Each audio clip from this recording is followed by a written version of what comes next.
Welcome to Enjoying Life, a program of music, chatter, and friends, designed to put a refreshing moment in your day.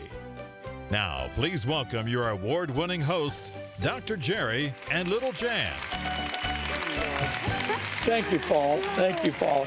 You know, I never get tired of visiting with our friends. Oh, I don't either. Every time we come out here, I know I'm always giggling, but it is fun. It is fun. I walk out and I get excited because there's a whole bunch of new people out there watching. Always and new, and we love that. We love that. Yes, And we love to hear from them. We get mailed, and you don't know how much that encourages us. It and we're does. excited about what we do and sharing our joy of life. And the program is Enjoying Life.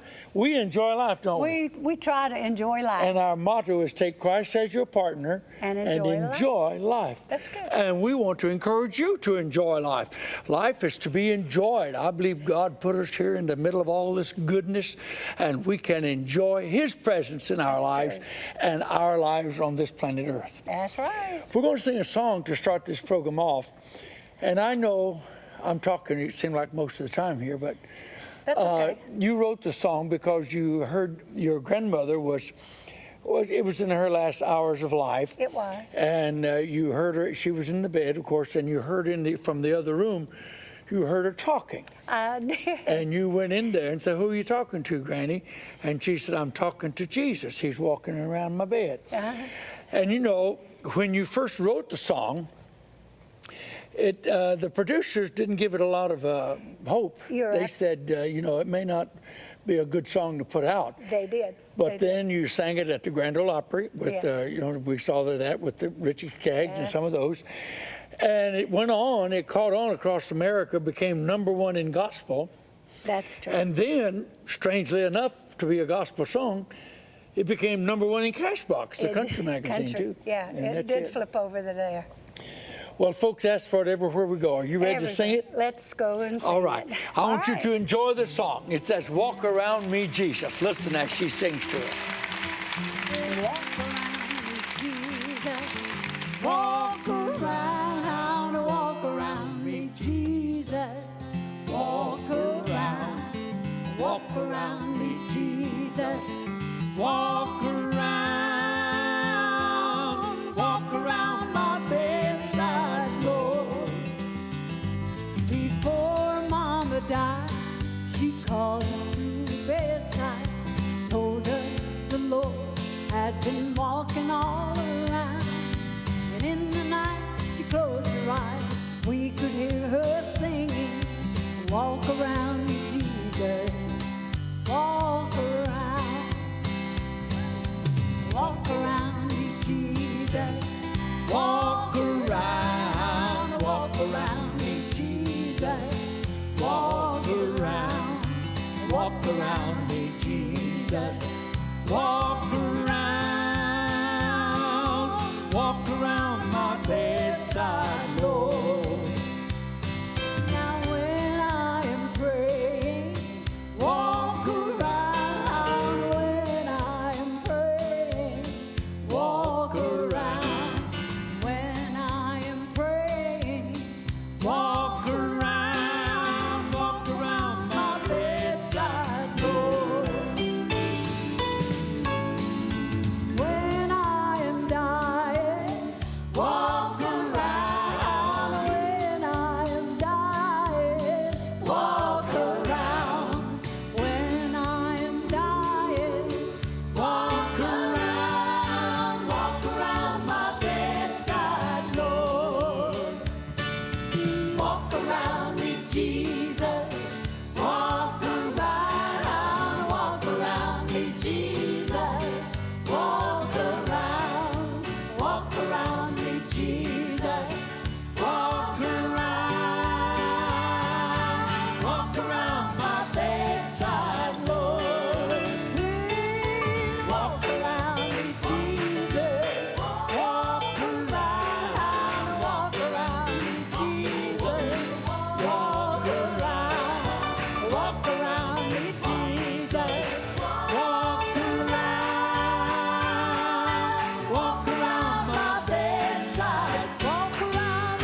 around me, Jesus. Walk around, come on and walk around me, Jesus. Walk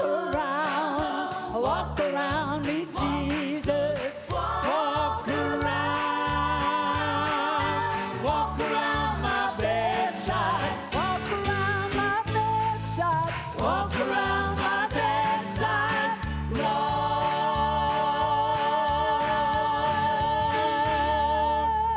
Oh, I love that song. Don't Stay you go with us. away. Well, thank you for staying with us. And sweetheart, I just enjoyed hearing you sing Walk Around Me, Jesus. That's a good song. That's a good song, God and has probably blessed one it. of our more requested songs because everybody can sing it. Everybody It can has so sing it. much repeats in it, and it's so easy to sing. Everywhere we go, even kids are singing Walk Around Me, Jesus, walk around. So we're always excited to sing it for folks when they request right, it. we do. We got a Thank you. special guest today. He's a buddy. He's a buddy. He sure is. I don't know how long he's been around, but right after the creation, they put him in charge of the promotion. Okay. Yeah, they did. Let's make welcome a good close friend of ours, editor of one of the largest gospel papers in the world. How about it for Danny Jones? Thank you, Gary. That was almost nice of you. Almost nice. And Except for the age part. Except for the age, this was a milestone year for me, Jerry. I hit 50. Really? Yeah, I hit You what? 50. I hit 50. You hit 50. I did. And of course, now it's really remarkable, too, because I remember going to concerts to hear you sing when I was having to be carried by my mom. Oh, now, boy, you're getting back at me in a hurry. Well, Don't that's what zing we gotta Danny. do. He knows how to zing back. So anyway. But You're editor of the Singing News magazine, which, as I understand it, and we're a part of that magazine, being in it, is probably the largest Southern gospel magazine or the largest music magazine from our genre, right? it is. And we've been very blessed. It's been around since May of 1969. Really? And so we're beginning our 47th year of publishing.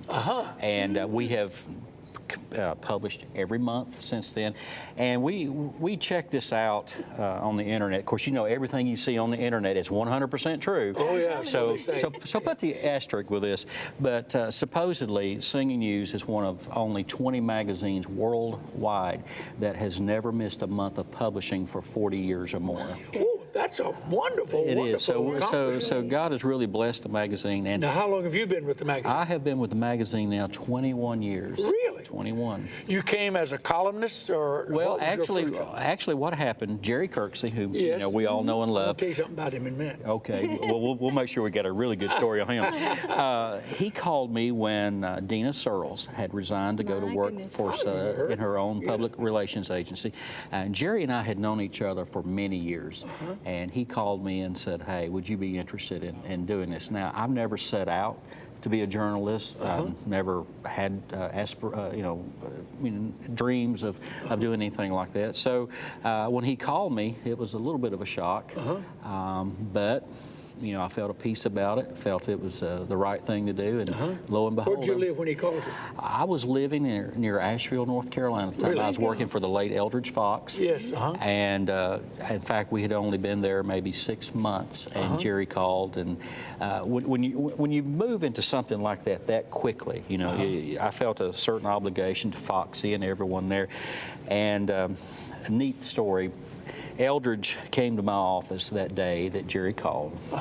Found out later that Jerry had called Eldridge to ask that was permission to talk to him. That's good. I think that's honorable. It was. And Eldridge came to my office and he said, "We need to go talk." And I'm sitting there thinking, okay, what did I just do? Did I, I've messed up something bad. But we got in his car and we drove around Asheville, and he said, "I'd hate to lose you, but this is a once in a lifetime opportunity." Yeah, boy, he was right, wasn't he? So he was very Eldridge supportive. had a keen sense of things in our world of gospel music. He did, and he was such a big supporter of youth.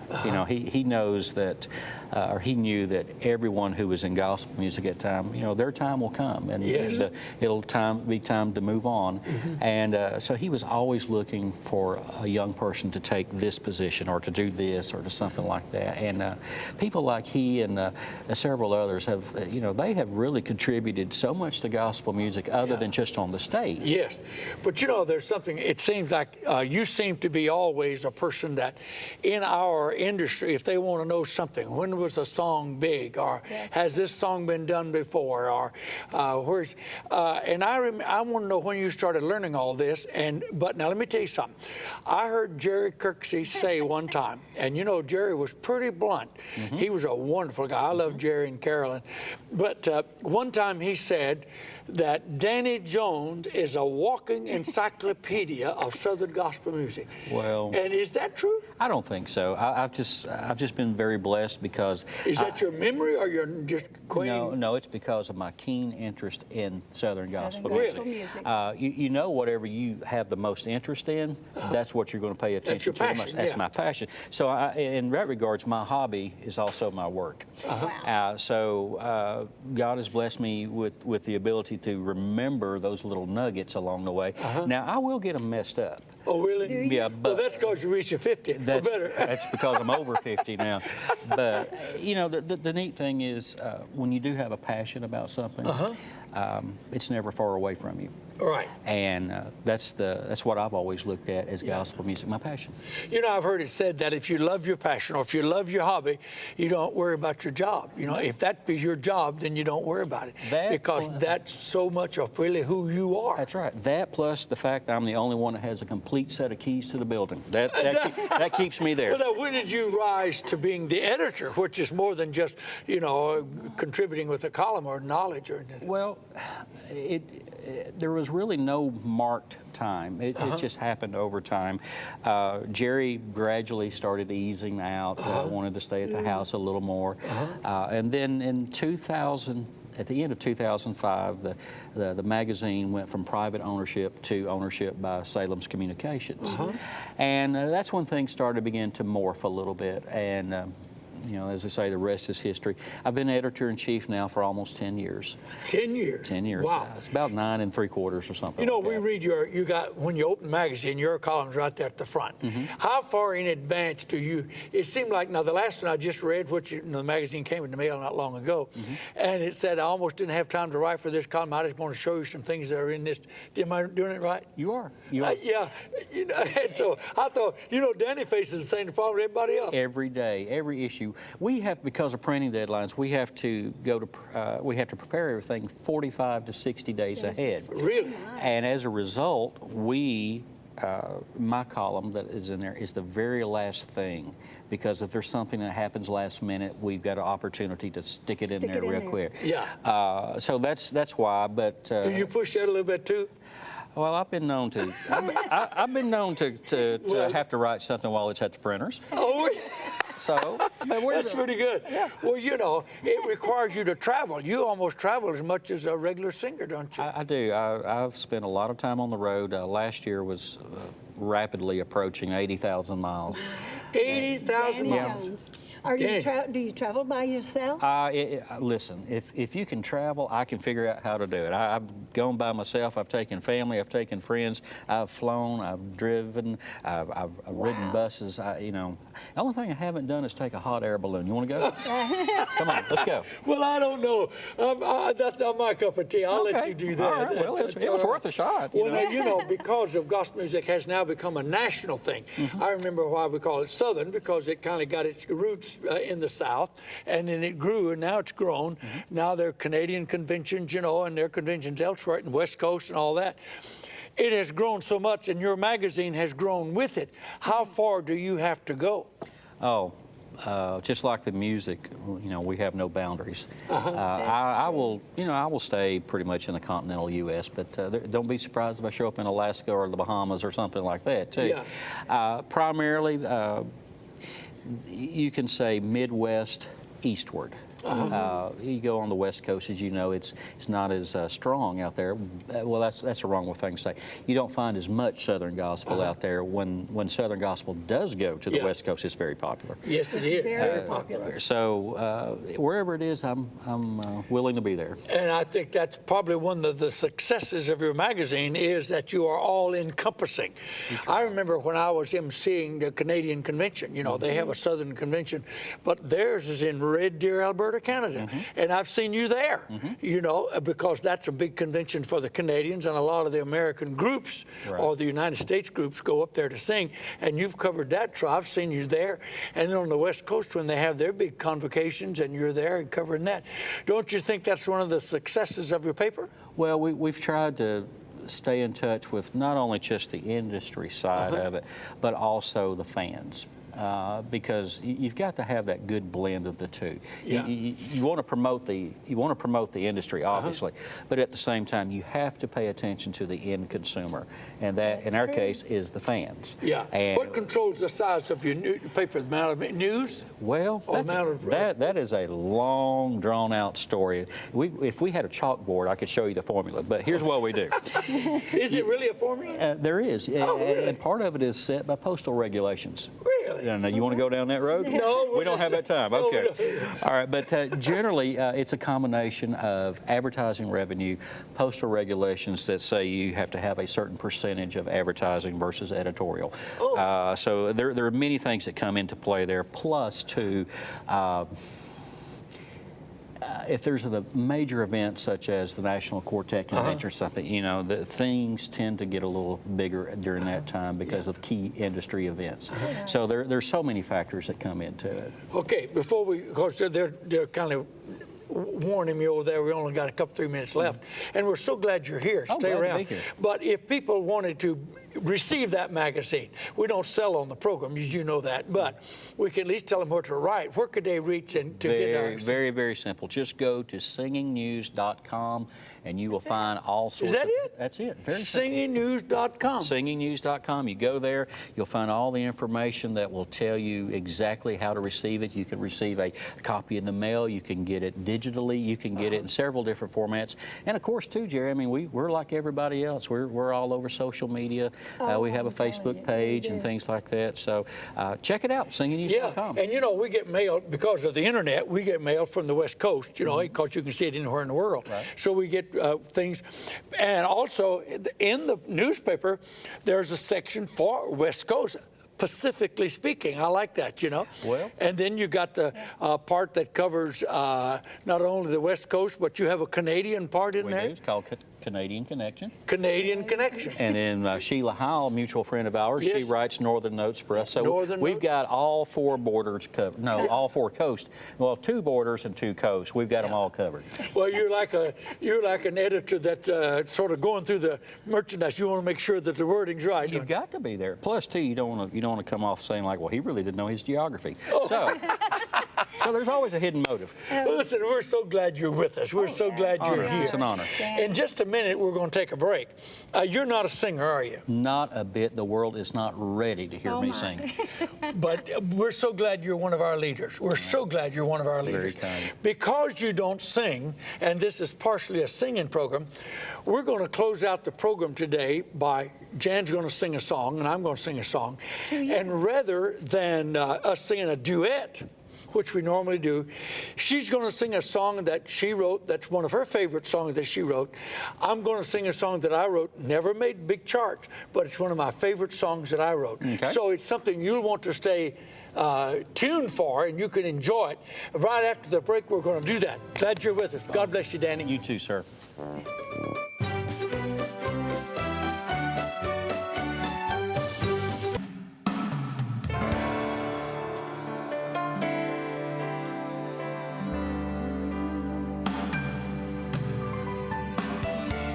Before the day begins,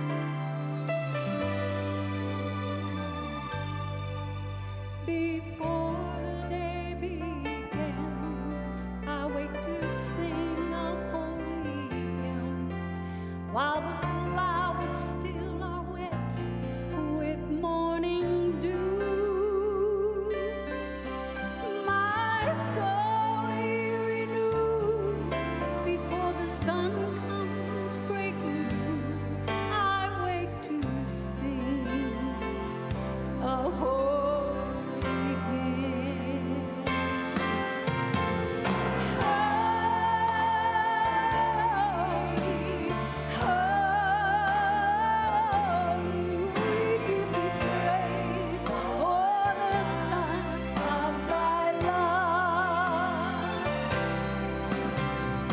Holy, Lord God Almighty, we give thee praise for the Son of thy love.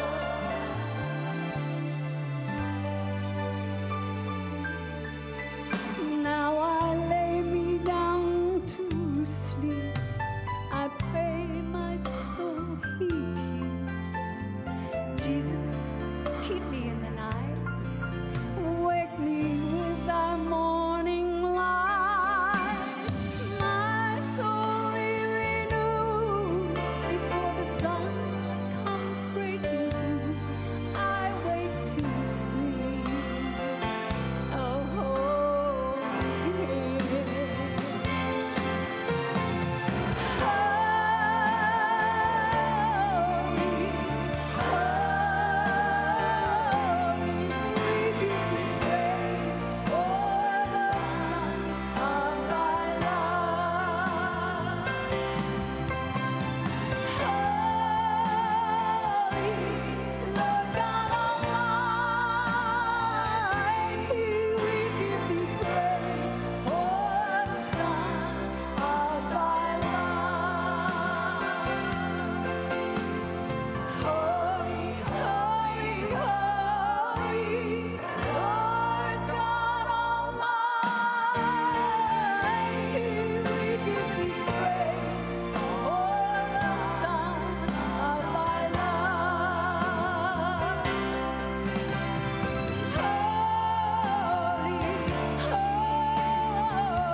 So good.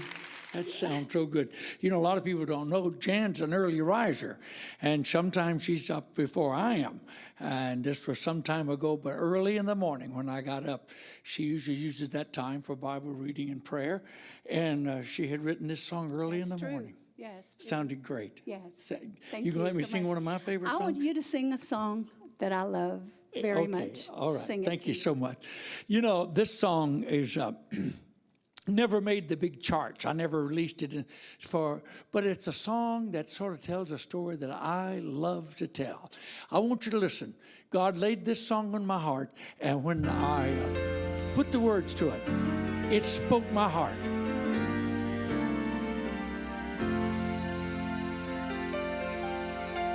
There were 10 helpless men waiting anxiously in line. There were so many others.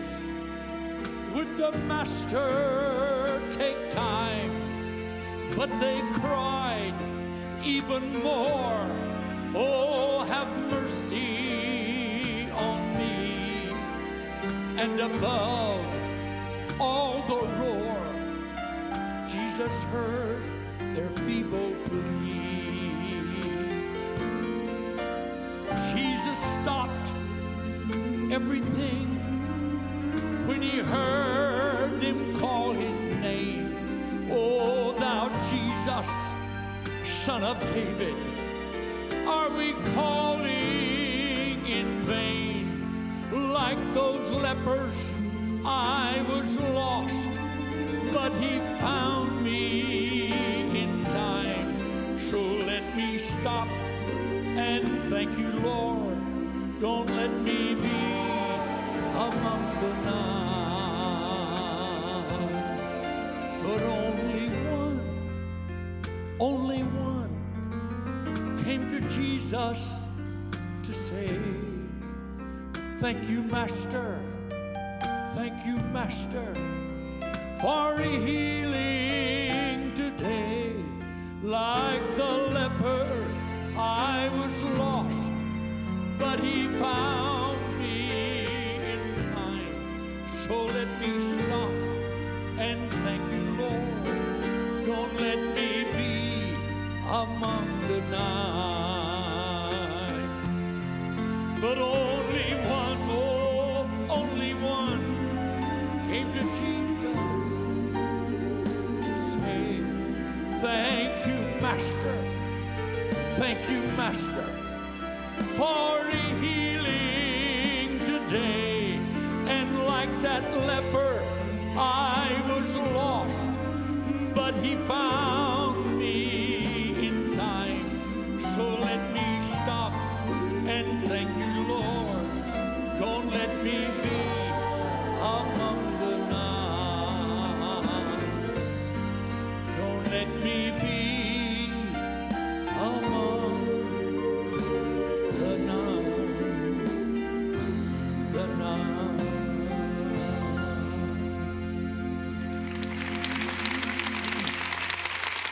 That song. I love that I song. love that song. I love that song. You know, it just tells what I like to talk about. Don't let me be among the nine. I want to be thankful. Yes, sir. Danny, you've been part of our show today, and these are wonderful books. You've written 3 books? Well, actually, I've written 4, but these are the 3 latest ones. Wow. And, you know, these are just stories that you and I and fans love, the behind-the-scenes stories They in do. gospel music, a lot of funny things that Yeah. happen. In fact, in one of these books, there's a great story about you. I'll let Jan really? find. We'll find it. Yes. Yeah, we'll find that in there. And then my newest one right here is called Turning 50 and Other Reasons to Laugh. You might as well enjoy it. So I've picked up on a few things that I've heard everybody talk about. So be looking for them, folks. Yes, we will be. We will be, sure enough. All right. Well, Danny, thank you for being with Thank you us, for being sweetheart. I here. enjoyed the extra song that you sang today, you. and I enjoyed singing Only One. I just love what that those are song good said. songs. Thank you for tuning us in. Thank you for being a part. And remember our slogan: take Christ as your partner and enjoy life. Goodbye. See you next time.